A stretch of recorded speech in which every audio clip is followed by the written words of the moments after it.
국민 여러분, 오늘 하루 안녕하셨습니까? 혹시 감염이 될까, 일자리를 잃을까 불안하지는 않으셨나요? 그런 당신을 지킵니다. 정의당 비례대표 후보 박창진입니다. 코로나19로 많은 국민들이 힘들어하고 있습니다.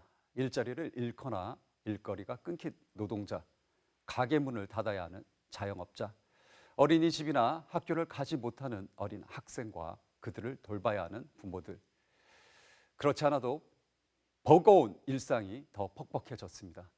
하루하루가 더욱 불안한 것은 이 어려움이 언제 끝날지, 더 큰 고통으로 다가오지는 않을지 예측하기 힘들기 때문입니다. IMF 때보다 더 큰 위기가 올 것이라는 전망마저 나오고 있습니다. 외환위기 당시 저는 신입사원이었습니다. 수많은 청년들의 입사가 취소되었으며 기업에는 구조조정의 광풍이 불었습니다. 그렇게 수많은 노동자들이 일터를 잃었습니다. 시간이 지나 노사의 고통 분담이 아닌 수많은 노동자의 희생으로 기업들은 살아났습니다. 당시 풍경 중 하나가 요즘 약국 앞에서와 같이 은행 앞 긴 줄이었습니다. 집에 있는 금부치를 팔아 나라 살림에 보태겠다는 우리 국민의 자발적인 희생이었습니다. 97년에 찾아온 외환 위기는 이러한 국민의 희생에 천문학적인 공적 투자와 같은 과감한 정책이 더해져 극복할 수 있었습니다. 그러나 상처는 깊게 남았습니다. 기업의 공적 자금을 집중 투자해 기업은 살아났지만 일하는 사람들은 직장에서 쫓겨났습니다. 금융권은 대출을 안발하며 서민의 신용을 갉아먹고 몸집을 불렸습니다. 부자는 더 부자가 되고 가난한 사람은 더 가난해졌습니다. 한국 사회의 심각한 양극화와 불평등은 IMF의 유산이라고 해도 과언이 아닙니다. 이번 코로나19는 이런 방식으로 극복해서는 안 됩니다. 명예퇴직과 신용불량자로 대표되는 IMF의 우울함으로 되돌아갈 수 없습니다.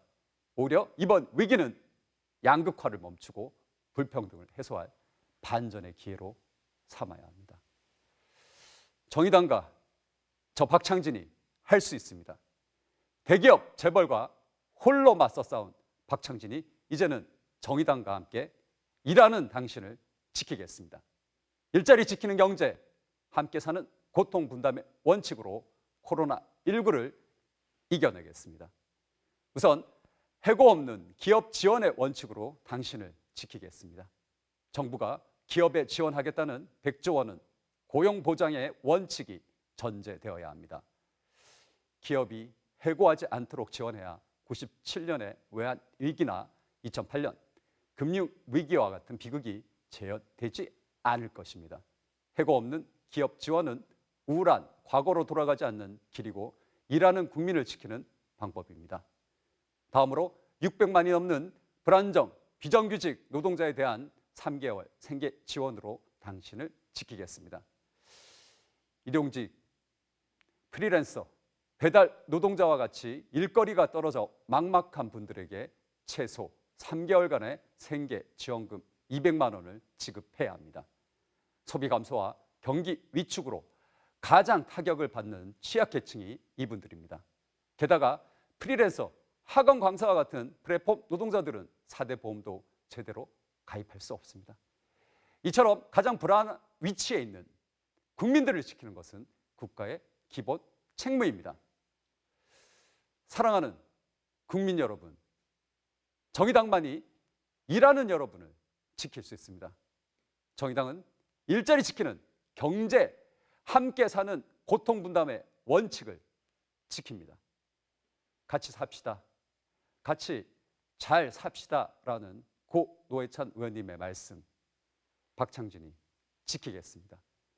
정의당과 박창진이 일하는 당신을 지키겠습니다.